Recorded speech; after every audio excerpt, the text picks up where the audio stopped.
11월 7일 화요일, 오늘 10% 이상 급등한 종목과 그 이유에 대해서 알아보겠습니다.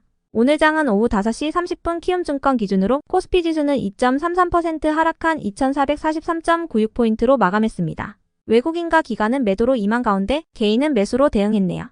한편 코스닥 지수는 1.80% 하락한 824.37포인트로 마감했습니다. 외국인과 기관은 매도로 임한 가운데 개인은 매수로 대응했습니다. 그럼 본격적으로 오늘의 급등 종목들을 살펴볼게요. 오늘 10% 이상 급등한 종목은 총 23종목으로 코스피에서는 5종목, 코스닥에서는 18종목이 나왔습니다. 이 중 상한가 종목은 하이트론, 경농, 인바이오, 경남제약 4종목이고요. 오늘 하한가 종목은 없었습니다. 총 23개의 급등 종목들을 한데 모아서 섹터별로 묶어보니 3개 테마로 나눠볼 수 있었어요. 그 외 나머지는 개별 이슈로 오른 종목들인데요. 먼저 1번 빈대 섹터입니다. 최근 빈대가 전국적으로 확산되고 있는 가운데 오늘 질병관리청은 빈대들이 그동안 빈대 박멸에 사용해오던 피레스로이드계의 살충제의 저항성을 보이고 있어 대체 살충제 사용을 검토하고 있다고 밝혔습니다. 일부 언론에 따르면 사실 피레스로이드가 빈대 박멸에 효과가 없다는 내용의 논문이 이미 10년 전에 공개됐었다고 하는데요. 이와 관련하여 대체 살충제로 네오니코티노이드가 언급되고 있는 가운데 관련 제품인 모스피란을 보유 중인 경농과 인바이오, 조비, 우진비엔지, 성보화학 등의 농업 관련주들이 시장에서 주목받는 모습이었습니다. 더불어 빈대 관련주로 시장에서 부각되고 있는 경남제약과 동성제약 등의 일부 제약 기업들도 함께 상승세를 보였네요. 다음은 이번 한동훈 장관 섹터입니다. 최근 정치인 관련 이슈들이 계속되고 있는 가운데 내년 4월에 있을 총선에 한동훈 법무부 장관이 출마할 것이라는 기대감이 지속되고 있습니다. 현재 후임 법무부 장관 인선과 관련하여 여권 핵심부에서 검토 중이라는 기사도 나오면서 한동훈 장관이 출마 기대감을 입으며 관련주들이 시장에서 부각된 모습이었네요.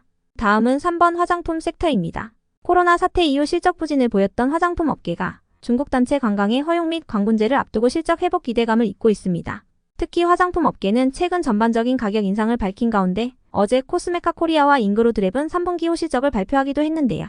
이러한 분위기 속 최근 식약처가 국산 화장품의 수출을 지원하기 위해 인도네시아와 화장품 분야의 양자 협력 회의를 개최했다는 소식도 지속 부각되면서 오늘 화장품주 일부가 강세로 마감했습니다. 그 외 나머지는 개별 이슈로 오른 종목들인데요. 먼저 하이트론의 오늘 상한가 이유는 파악되지 않았지만 하이트론은 저번주 수요일에 상장 유지 결정으로 거래가 재개되면서 상한가로 마감했던 종목이니 참고해 주시고요. 이어서 소닉스는 오늘 코스닥 시장에 신규 상장한 첫날 강세로 마감했습니다.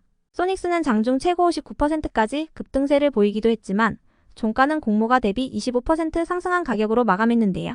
소닉스는 국내에서 유일한 RF 필터 전문 파운드리 업체로 5G 스마트폰 전용 RF 필터의 소형화와 고성능화에 기여하는 기술을 보유 중이라고 하네요. 다음으로 MFN 코리아는 어제 장마감 후 최대 주주 변경을 수반하는 주식 양수도 계약 체결 공시가 있었던 종목인데요. MFN 코리아는 기존 최대 주주들이 VTM 인베스트먼트의 보유 주식 1330만 주를 150억 원에 양도하는 계약을 체결했다고 공시했습니다. 한편 SU홀딩스와 메디콕스의 오늘 급등 이유는 파악되지 않았고요. 다음으로 세종메디칼은 어제 금융당국이 내년 6월 말까지 공매도를 전면 금지하기로 결정했다는 소식 속 2차전지를 비롯한 제약 바이오 및 의료기기 기업들의 수혜 기대감이 지속되며 강세로 마감했습니다. 이어서 캠트로닉스는 장중 반도체급 제품 합성 및 정제설비 추가 투자 목적으로 172억 원 규모의 신규 시설 투자 공시가 있었던 종목인데요. 해당 금액은 자기 자본 대비 12%로 캠트로닉스는 이번 투자를 통해 연 1만 톤 수준인 초고순도 프로필렌 글리콜 메틸 에테르 아세트산의 생산 능력을 확대할 것이라고 밝혔습니다. 다음으로 메가이CS는 최근 중국에서 마이코 플라즈마 폐렴이 재확산되면서 소화가가 거의 포화 상태라는 소식 속 인공호흡기 관련주로 재차 부각되었고요. 끝으로 펩트로는 어제 홈페이지 공지를 통해 1개월 지속형 비만 및 당뇨 치료제는 각각의 파이프라인으로 서로 다른 글로벌 제약사와 기술 수출 논의를 진행 중이라고 밝혔는데요. 펩트로는 진행 중인 두 계약 관계에 있어서 주주의 이익 및 회사의 이익이 극대화될 수 있는 가장 유리한 조건과 방법을 선택할 것이며 추후 진행 상황에 대해서 다시 공지할 예정이라고 언급했습니다. 여기까지 오늘 10% 이상 급등한 종목들을 알아보았습니다. 내일도 성투하세요.